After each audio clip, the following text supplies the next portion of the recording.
Okay, I will start. Please start the record button. So we are live here from Sharm el Sheikh, the Digital Innovation and the Digital Arts for Climate Pavilion at the COP27 Climate Change Conference of the United Nations. I'm Miroslav Polzer Irina Karagao. and we are the coordinators of Digital Arts for Climate Initiative, which is an initiative which wants to bring the energy and new visions of the creative community to the global climate action efforts. And we are delighted to have today Karina Abramova with us to talk about creativity, climate, and Web3. And perhaps a few words of welcome from Irina first, and then we give to Karina. Thank you, Miroslav. Thank you, everybody, for joining us. We have been running events here at Digital Innovation Digital Art for Climate Pavilion for the past 2 weeks. This is week 2 of COP. For us, it's Creative Week. We inaugurated COP27 art competition, selected and announced the winners, and we are already preparing for COP28. Important thing that I want to message that I want to deliver is that we want to include more creative communities in our competitions and in our initiative, and build a bridge for COP28 between the UAE governmental initiatives and ministries, as well as creative sector, as well as entrepreneurship. So today our panel discussion is around creative industries, and Karina has experience working with research institutions, museums, and art networks. And we're very excited to listen to your perspective on creative industry in Web3. Over to you, Karina. Thank you, Irina. Thank you to everyone for joining us today. This is going to be a very exciting discussion, and I better get started. Sorry for the technical issues earlier on. So as mentioned, this conversation is going to be about how new technology and emerging technologies, in Web3 in particular, can be able to use to build more sustainable futures, leveraging the powers of creativity and human ingenuity in service of the environment. So I better get down straight to it. So a little bit about me. I am Karina Abramova. I left behind more than 17 years of my experience in the business world in order to fight climate change. And now I'm doing a master's at Central St. Martin's, which is an art school in London, where I am researching how digital objects can affect physical change. So I'm doing that as an artist behind Las Palmas Doradas, hence the name on the invite. It's a physical and digital eco-art activism project aimed at raising ecological awareness and taking environmental action. I'm also a founder behind Emergence, which is a climate community focused on taking people away from screens and into nature. And today I'm here because I'm a firm believer that collectively we can, we are at the doorstep of radical multidisciplinary collaboration. We have very complex issues around climate in front of us, and we will need all of the imagination we can put together in order to solve these issues.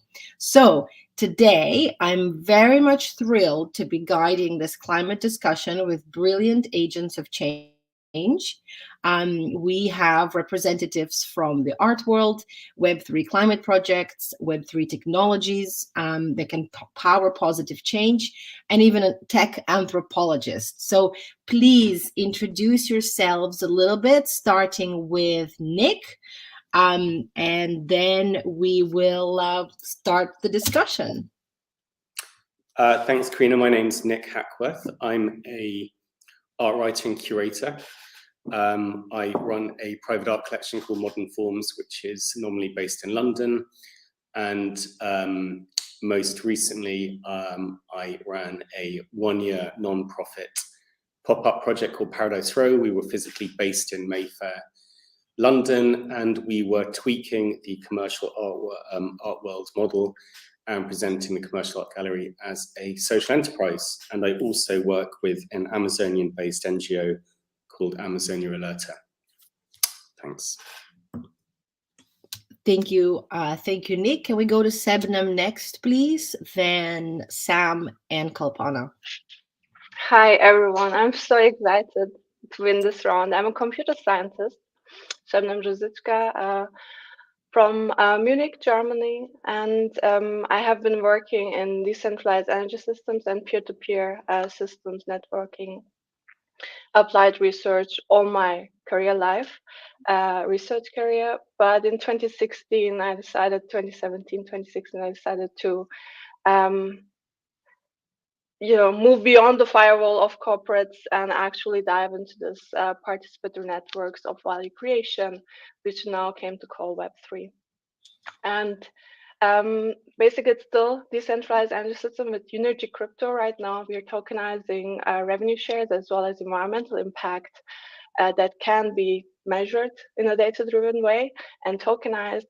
But I also started working with artists to actually, how can we make these tokens really mean and matter to the people who are actually really creating impact in the real world, but in an invisible way by avoiding carbon emissions? So how can we bring these values together, make them visible, make people move, give them their agency that they have? So super excited to be here. Thank you, Karina. Thank you, everyone.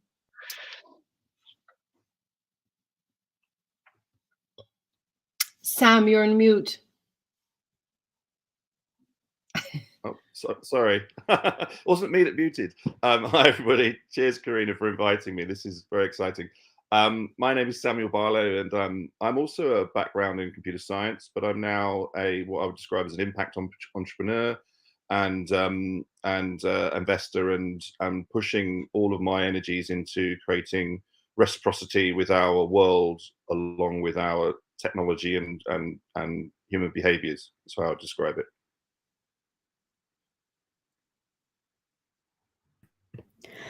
And hi, everyone. I'm Kalpana. I am a variety of things, but I'm a technologist, climate activist, urban gardener, and ecosomatics educator. I'm currently working in the intersection between technology, nature, and urban design. And 2 years ago, I founded a social enterprise called Nowadays on Earth, which is advocating for contact with nature in the digital age and growing environmental justice. Thank you, Kalpana. Thanks, everyone. So let's get started right away. So a little bit of an introduction to the topic. One of the things we have all probably observed is that the mainstream narrative about blockchain, cryptocurrency, Web3 and the environment has been squarely about energy consumption, if you can remember from the mainstream media. So, for example, Bitcoin is responsible for 1% of the world's energy consumption, which is quite a lot. And what I want to point out here, though, is the blockchain community has done something about it. So 2 months ago, for example, if you remember, we had Ethereum's the merge moment, right? That was something that we've been waiting on for many years. That's been in discussion for a long time, which seems like an eternity in the crypto world. However, it still was a change that happened much faster than things are changing in the real world. Overnight, Ethereum's electricity use dropped by 99.99%. Which is an equivalent of 0.25% of world's energy consumption, and its carbon emissions dropped as well by 99.98%. So this is really amazing because they addressed their effect on climate. They did something about it, and I feel the blockchain community has something to celebrate, or does it? Because energy consumption is one thing. But we are living in a moment where a global race to net zero is on. Companies and governments are setting objectives. They're making statements. They're looking at the system. They are trying to shift, and there's a lot of discussion and movement around it. So what this really means is that climate solutions will be even more demand moving forward as we reach critical timeframes. So today, we will shed light on how Web3 tools and new builds and developments in the space, how the technology can deliver real-world climate mitigation solutions, and how the role of creativity will feature in it. I believe, creativity is going to be leading us forward, because things like, artistic expression and creative communications are very subjective topics. And I believe that it's the subjectivity and emotionality of the message is what really can get to the hearts of the people and ignite real change. So with that, hopefully that all makes sense and you're on board. With that, we will begin, and we'll head straight to Nick to begin the top of the conversation with art. So Nick, one of the things that I keep reflecting on a lot is this quote by Marshall McLuhan, who's a media theorist, who said that art can be relied on to tell the old culture what is beginning to happen to it, and a poet, Ezra Pound, said that artist is the antenna of the world. So we're looking at artists as harbingers of the future and as the great, imaginaries that can help us build new. So question to you is, could you get us all on the same page and tell us a little bit about instances where an artist or a group of artists managed to bring awareness to an important social, political, or environmental topic, and why do you think they might have worked? And is there a bigger role of art in alerting the mass consciousness to the climate emergency we're living in? Well, I'm not sure if I can actually, because thinking about it, it's actually, there aren't very many good examples of artists or group of artists who have sort of paved the way or been the kind of spearhead, if you like, for bringing awareness to a political issue or an environmental issue. I mean, if we think about some of the most famous works of political art, probably the most famous is Picasso's Guernica. You can go further back in history to Rolf de Medusa, or by Géricault, or David's paintings. Some of them painted during the French Revolution, which probably had quite an impact at the time. But if you think about art and environmentalism, there aren't actually that many examples. Olaf Eliassen's probably the most famous contemporary artist who explicitly deals with climate change, and he's had some many great works of art. I mean, that's a subjective opinion, of course. But actually, I think what's interesting about this discussion is what the possibilities are, and what the possibilities with creativity and new technologies might be in creating new forms that combine theoretical ideas, more aesthetic phenomena, with political content. And I think that's what's really exciting about a panel like this, and bringing people from industries, I mean, some of which obviously didn't exist until recently, but from different areas of life that normally might not be talking to each other. Because I think actually in reality, artists have actually tended to follow or illustrate a moment rather than actually bring that moment to the fore. And I think probably the most political examples of artists are not very good ones. The way that totalitarian states use art or deploy artists are probably like the most political examples we can think of. But actually with Web3, which I'm not an expert on at all, so I look forward to hearing the contributions of the other speakers, the idea of decentralized communities cropping up and aligning that and mapping that onto specific political or environmental concerns and artistic communities, that seems very interesting. That seems to be like a place where new models might emerge. Thank you, Nick. Yeah, it seems like, it sounds like it is about groundswell and getting those bodies and numbers to move in a specific way, and that's something that we will be discussing later today. So thank you for that. It looks like there is a lot of room for, it sounds like there's a lot of room for growth for all of us with your answer, Nick. So let's go to Karina. So going straight to the heart of the matter. I'm curious to hear from you as an ecosomatics practitioner and a tech anthropologist. What are the climate issues that we believe we could tackle in this time frames with the power of the communities and kind of creative communities that Nick referenced? Would you have any advice to give to audiences, so the audience in the room who are building on Web3 and Web2 and have specific issues in mind? Yeah, this is a great question, because I think it really speaks to sort of the myriad of crises and issues that we face collectively as humanity right now. And at the same time, it calls for our own expertise to sort of rise up.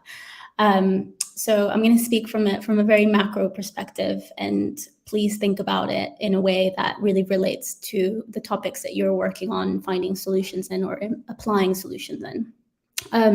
Very simply and very directly, it's really important to look at the intersectionality of issues and not treat things as if they behave or live in silos, because that's a lot of where the drive from the issues we're currently facing are really rooting from, and really demand climate justice in whatever sector you're in.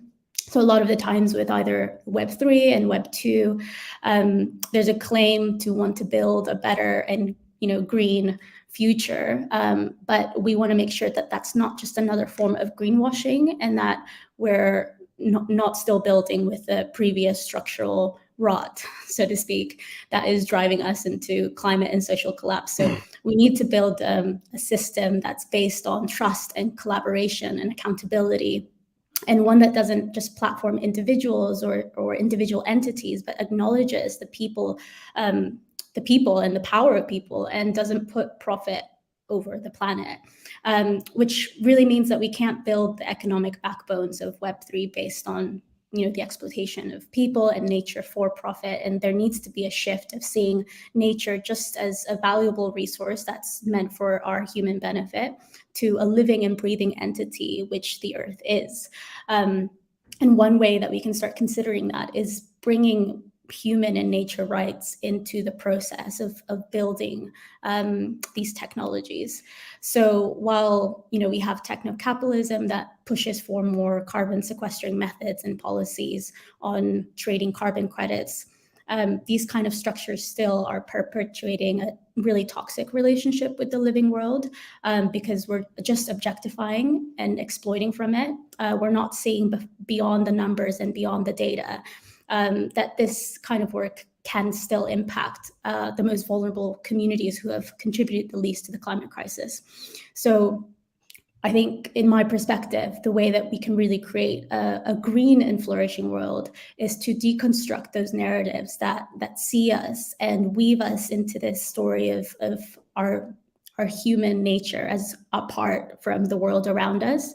And we can use technology then to kind of envision a flourishing world for all, and not just for the very few that can benefit.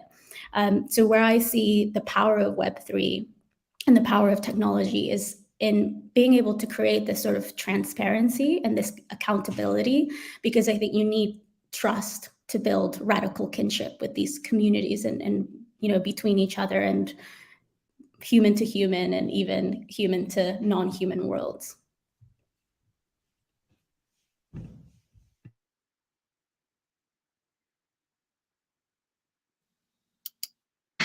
Sorry, Agreed. I lost the window for a second.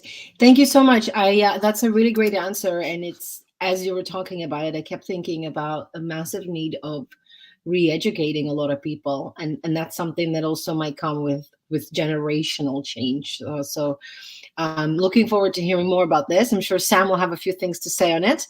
But first, a quick question for Sebnem. So moving directly into the solutions, and in this case. Unergy is a Swiss solar as a service business that's scaling in Europe to bring clean energy to consumers. And Unergy's crypto's first product is for individuals like you and me who want to offset and at the same time participate in inflation-adjusted revenues from long-term solar power purchase agreements. So can you please tell us more about this process and the role of crypto within it, how this is one of the examples that's directly addressing climate change? Yes, yes. And I want to explain it in a way to connect to what I heard Kalpana saying, and then pointing towards like this whole transparency and participation possibility is there. And what you also said, but that then requires real participation. And to be able to participate, you need a agency, right? And then also learning. And learning with these new technologies and within all these uncertainties, we are asking a lot from us. But I also believe like it's the one door we haven't just yet went through. And now with Unergy and Unergy Crypto, as I mentioned, we're with the Unergy Crypto part, we're opening this values from the solar rooftops, which is revenue generation, revenue share, but also the environmental value to Web3 participants, individuals. That, for example, for offsetting what you cannot reduce. For example, we have decided not to fly to Cairo, but all the participants there that decided that was a flight that they cannot reduce, right? Cannot avoid. To give them the opportunity to participate directly in directly offsetting the carbon credit from solar rooftops in their wallets on chain without any intermediaries. We don't need additional registries and additional certifiers if we all understand how this technology works, if we can, through our understanding, build trust in it, and also trust in ourselves that now we are the actors, we have agency, we make good decisions. Again, one decision is not just offsetting, right, but actually deciding whether one can reduce carbon emissions. Next thing is avoiding carbon emissions, right? And we should really, really, really only allow for removing, right? Because that opens up the door to say, okay, like we do with our plastic and waste recycling, right? It's a big lie, and we have been growing in this big lie. So again, I think it's what we offer is this participation. We offer the technology, and I also know that we are going to offer the Unergy Crypto School, so that people really understand what is in this token.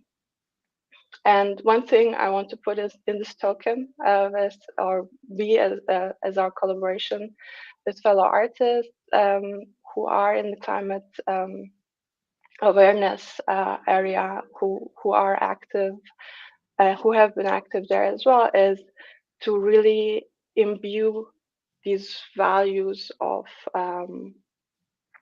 making good in a token that you can have in your wallet, that you can have a climate collection that actually speaks to, in a data-driven way, to what you have done well, but also connects us or connect you to your impact, but then also connects us in our networks of value.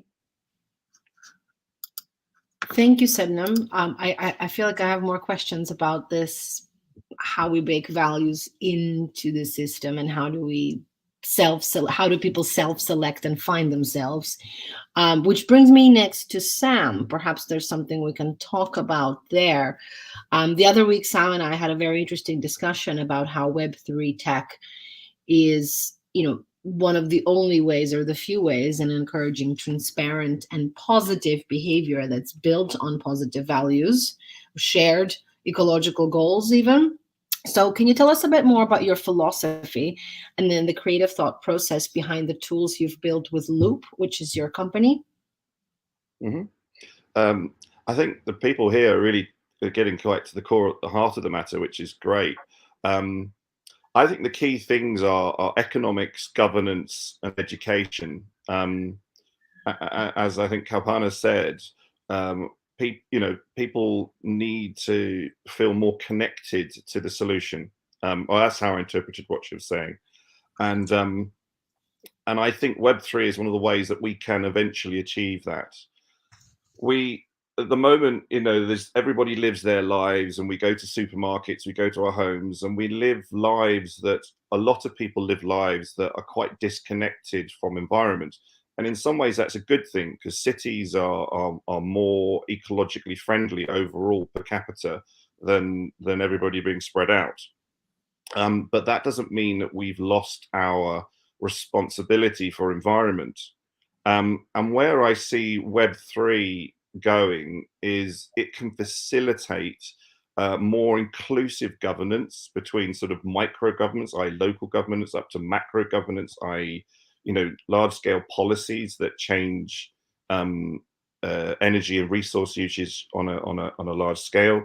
And it then can also provide the transparency that enables the governance of that to be accountable and enable people or empower people to make decisions on our behalf, but with so much transparency and so much responsibility in those decisions that they will hopefully act with greater altruism for the world over and above just their personal gain.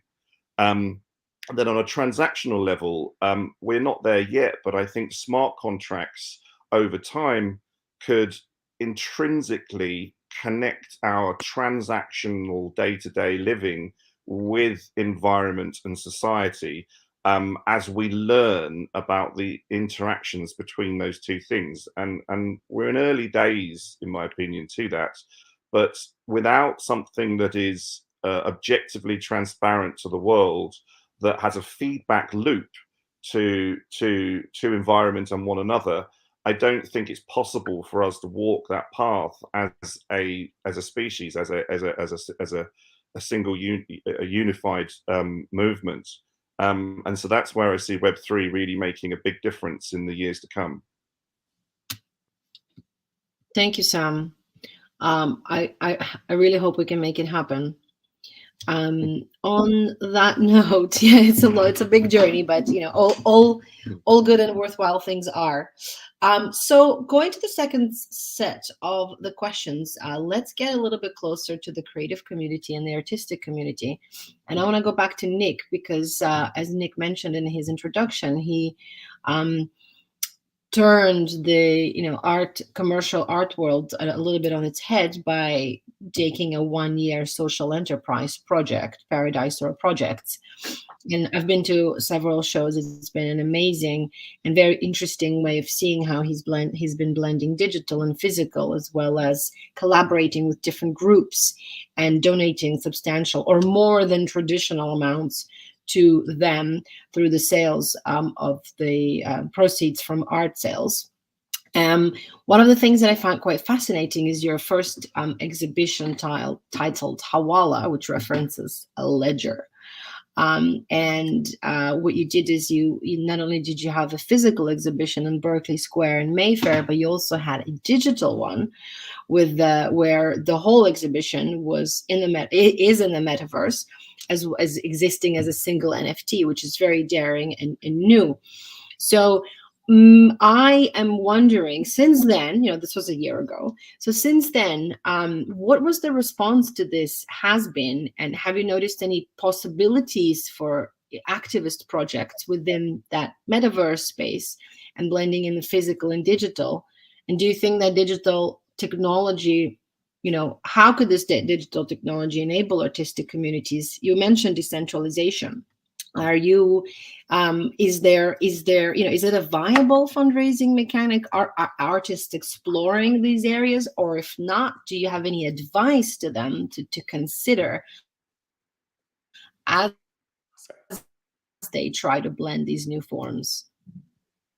I think I lost you for a second at the end, but I think I got most of the question. But I'm actually going to answer a question you haven't actually asked to begin with, because I just thought on the highest level, since all the speakers gave really interesting overviews, I just want to give some top level thoughts, as it were, about art and the environmental movement, about what it can and can't do. And I think thinking about it a bit more positively than my first answer, I think what art can provide is symbolic meanings, which obviously is what art is. So I don't think it's ever going to function particularly well as a kind of marketing department to kind of get, engage more people into the environmental movement. But I think what it can do is provide intellectual and philosophical connection. And obviously that's a very subjective experience, but it can tell us, and it can help write new narratives, which of course is really absolutely essential, as Kalpana was highlighting. So creating those new narratives, creating new kinds of symbolic connection between us and the environmental movement and nature, that's really, I think, the value of art. And then of course mapping it onto Web3 and various technologies, that's one area where those symbolic meanings can be manifest. And the second thing I think about art that's very interesting is that it's always been contemporary art space, at least in the last 100, 150 years, as long as there's been something relatively that can be recognized as contemporary and modern art. It's always been an open, synergistic space. It's one of the few spaces in contemporary culture where lots and lots of people come together, often with completely different backgrounds and thoughts, and then things emerge. And possibly that's quite similar to the tech environment or the Web3 environment, perhaps. So I think quickly answering that question is, I don't know to what extent the artists. Artists are exploring this, and I think one thing that was interesting is that there were lots of NFT artists who were telling me more about the crypto community and trying to link maybe some of the environmental and ethical concerns that the crypto community, particularly the traditional original crypto community, had, and seeing how we could link and take that energy and then link that through to environmental concerns by raising money through NFTs. But it's certainly something I am interested in looking at, and I think there's huge amounts of scope for this kind of culture to emerge. And I think it can combine all the elements the different speakers were talking about: governance, transparency, new narratives. And I think, like I said, what art can do is kind of maybe bring them all together in terms of having a layer of aesthetic meaning over all of those different functionalities. So I don't think I've answered your question exactly, but that's an answer anyway. No, absolutely. I think this is a better answer because you're incorporating everything that we're talking about. And I love the part about symbolic meaning. Like that's really what it is. It's the storytelling, and Arthur Danto in his What Art Is book talks about exactly that. It's making of the meaning. So now we're in this, I think this is the positive side of it, and the opportunities to create new stories and for new narratives to emerge, really, and for the groups who have these narratives to rise up. So thank you. This is great. Very, very inspiring. This brings me to Sebnem, because UNRG has been working with artists, and so the question I want to ask, taking this to practical concerns, how was the day-to-day collaboration with artists in a very engineering and high-tech heavy domain on one hand, and something that's very, subjective and emotional and subtle, such as art? And can you share any learnings and the community's response? Actually, my learning was just what Nick gave just now, and it was I collaborated with Unity Crypto, basically creating art, generative art from the data about carbon emissions avoided, and creating art that visualizes this impact and kind of makes people understand what is a kilogram, or at least kind of symbolize it, right? So if you like, we can go in there how that was, like grow a forest became out of it, but also this is an NFT with solar prints.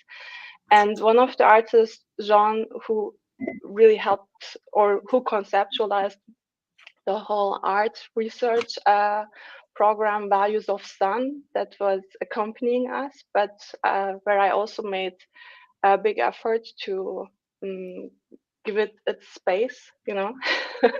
We were very clear from the beginning that we're not going to go for marketing on the, you know, my traditional stakeholder side. You know, why are we funding this? You know, what is the outcome of it? What is the business outcome? So we wanted to keep that at bay.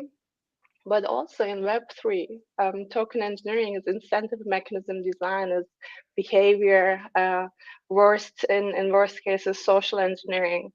So it was a very fine line, and we always also, well, Jean was very, obviously very, very attuned to these aspects, and she was very clear. Every time I was maybe pushing too much, because I'm also in this, you know, we need the project set up, it's a technical challenge, coordinating people, but also really wanting to have this new narrative about valuing something that we don't do, right? We don't pollute. How do we value that? How do we make people connect to that value that they have helped a fund put out there, but now they're basically connecting to this continuous over the next 20 years when there's a solar rooftop installed anywhere. That spot will be not polluting, not depending on the carbon intensity of the power grid, local power grid.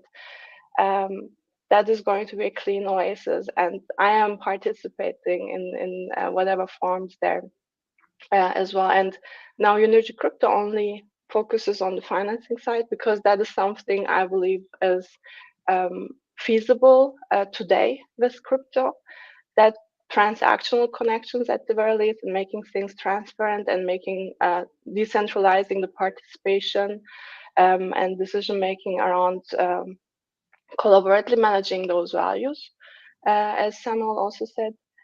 So that is something we can do today, but really it is this really complex system. And coming from tech, distributed systems management, I can deal with this complex system. But what we need to put in there is actually this, how should I say, maybe you can say it better. But what I saw is that the artists have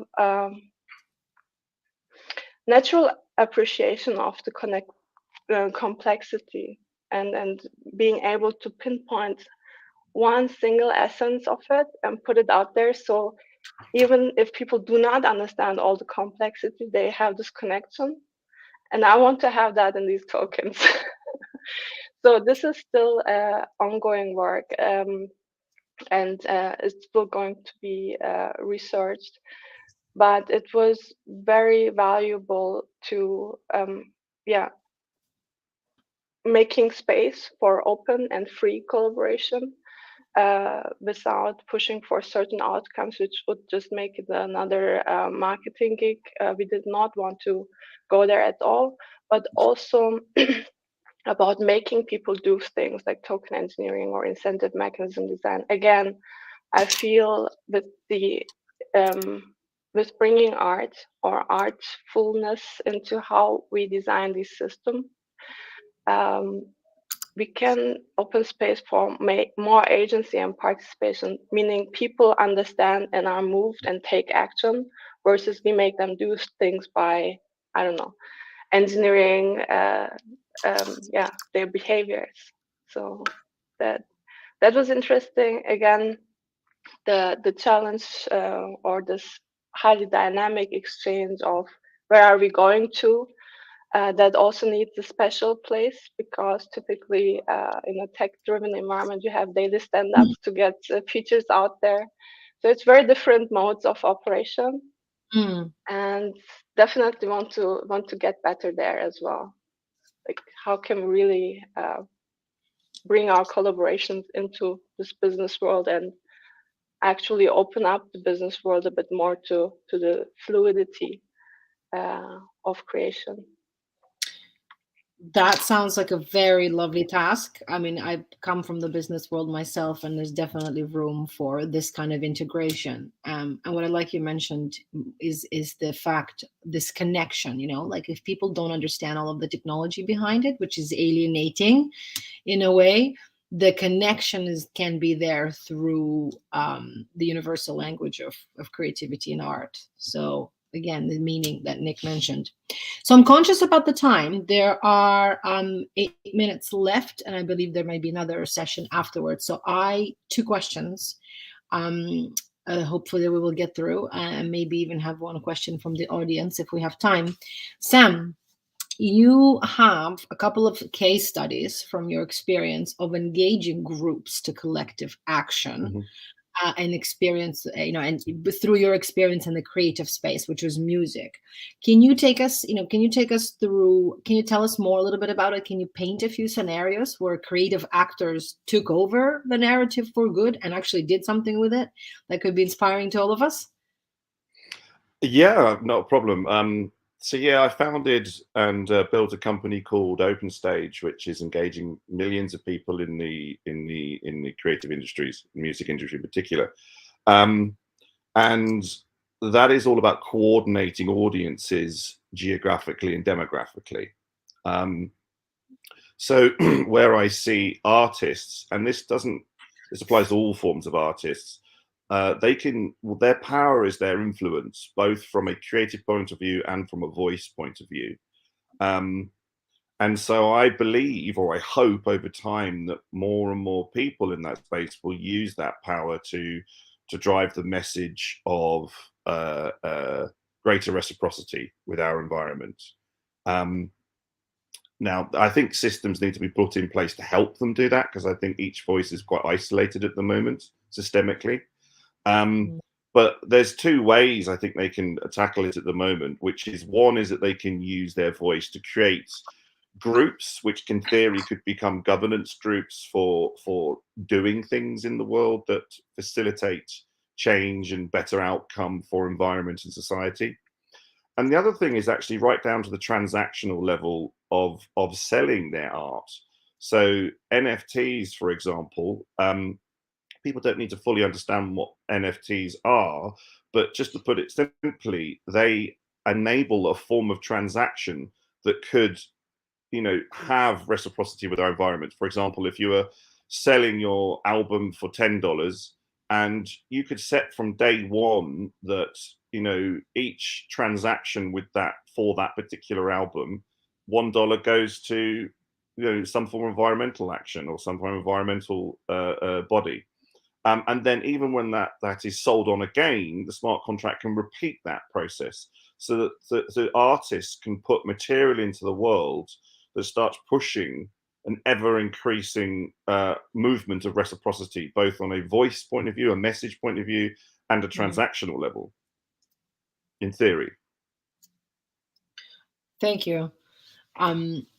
Yeah, I mean, these are the things that we need to keep being practiced, and more case studies are needed to test the model. So conscious of time here, last question that is for Kalpana, but others can chime in as well as when she answers as well, because it'd be nice to hear from all of you. We've been living through the separation between technology and nature for a couple of 100 years now, ever since science took a big forefront and we disconnected from our hearts and went entirely in the mind.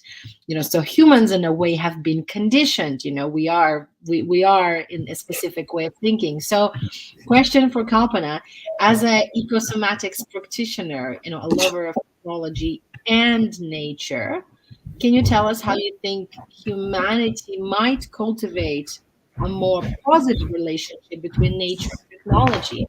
Do you have any tips for all of us online and in the audience on how, what are the tangible actions we all can take from now onwards? Yes, I love this question, and it's something that's really at the heart of what we advocate for at Nowadays on Earth. We often like to address this very inherent and dialectical tension between nature and technology, because oftentimes they're placed in opposite conceptual poles that then sort of displaces our role of, as human beings on Earth. And we really need to be able to embrace both our ingenuity, which means that we've co-evolved with our creations and the technology, while also affirming the fact that we are a part of nature itself, and that we are nature itself, in order to kind of really move towards that radical new vision of the world that we all want to co-create here. So for me, a few of the most practical tips is really try to decenter anthropocentric perspectives in order to kind of come more into a systems thinking point of view, and look at the intersectionality of things and how we're all kind of, we've been speaking sort of nodes throughout this conversation, but we're all these kind of focused nodes of interrelated connection, and just how this whole complex system really works together as one entity. So going out into your local community and really connecting to your environment and supporting the local climate organizations that might be there is a great way to kind of extend that network out, in order to kind of go towards that new stepping stone for a just, fair, and green future. So connect to nature, connect to your community, and my favorite one is connect to your body. Just remember that you are a part of nature. Thank you. Do others want to add to that before I jump to the conclusion? I thought that was a great, last sort of sentence, because it couldn't be more true. Yeah, I would add to that as well. For no matter what geography you're in, go for a walk. Step outside. Be familiar with what grows in your area. What kind of trees have you got? What do the leaves look like? Because that, in my opinion, also grounds you very much to where you are and your geography, and hopefully you will care more, as a result. So we are coming down to our final moment here. So a couple of things that I've heard from the conversation that really struck me is, look at art to create new meanings, new stories, new narrative. Cultivate connection with others, they'll engage through this emotion and these new narratives and visual language or whatever that might be to draw people in, because at the end of the day, it's an emotional magnet. Establish new reciprocity models. I think that's very key to test, establish, try, and keep going. If anybody has anything else to add, please say it here. For those in the audience who want to follow us as well, look us up on LinkedIn or Twitter. We are all there. Any questions, send them over. And something Nick wanted to say, please. Well, it was just about, I was thinking about something else that I guess that art sometimes provides is also critical thinking, really. I think about the stories and images that we are, constantly consuming, and obviously that's part of the problem. So I think also being discerning and critical about the information which we are, constantly swamped by is probably like another key aspect. So how do you disentangle the good stories from the bad stories, or the narratives that we need to know and the information we do need to know from all the rest? Yeah, and that's a really good point in today's climate and technological climate as well. Okay, Miro, I see you on screen. Did you want to say a couple of words to close? I imagine we are out of time right now. Wait, I think you're on mute. You're on mute. Or we can't hear them. Help.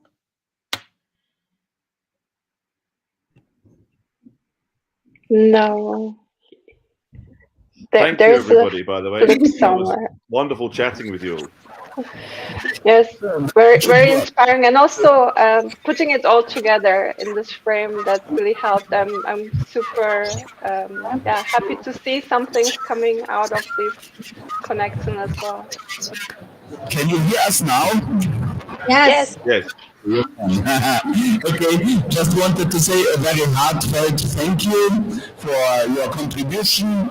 I firmly believe that this deep societal transformation that we need for really effectively addressing the climate crisis, this cannot succeed if there is not this contribution of the creative community in terms of new visions of a potential better world, potential better future, and this social energy, the emotions that you can trigger, and the grand stories that need to be told, and the creative community has to guide us, and it's wonderful. Karina, Abramova, thank you very much, and Irina, your concluding words. Or would somebody like to comment or ask some questions? We have a shy audience today. Thank you very much for joining. Thank you everybody who watched us online. You can see speakers' profiles if you want to get in touch with them and discuss further, please do. Or reach out to us if you want to participate in Digital Art for Climate initiative. Also, we are running another event at UNESCO headquarters 25-26 of November. So everybody's welcome. It's going to be open doors, and we're bringing our community, environmental conscious community, and Web3 together. I really hope that these initiatives continue. This is our very first COP and presence at COP as a community of tech art with the Digital Innovation Pavilion. And we're hoping that this will gain traction, gain momentum, build the movement, and we're getting very positive feedback from here that we are a unique initiative. So thank you so much for joining us, for having this discussion here. Also, the recording will be available later on social media for those who want to watch the replay. And yeah, thank you so much, and looking forward to seeing you joining our other initiatives. Thank you, everyone. Have a good rest of the day. Thanks, everyone.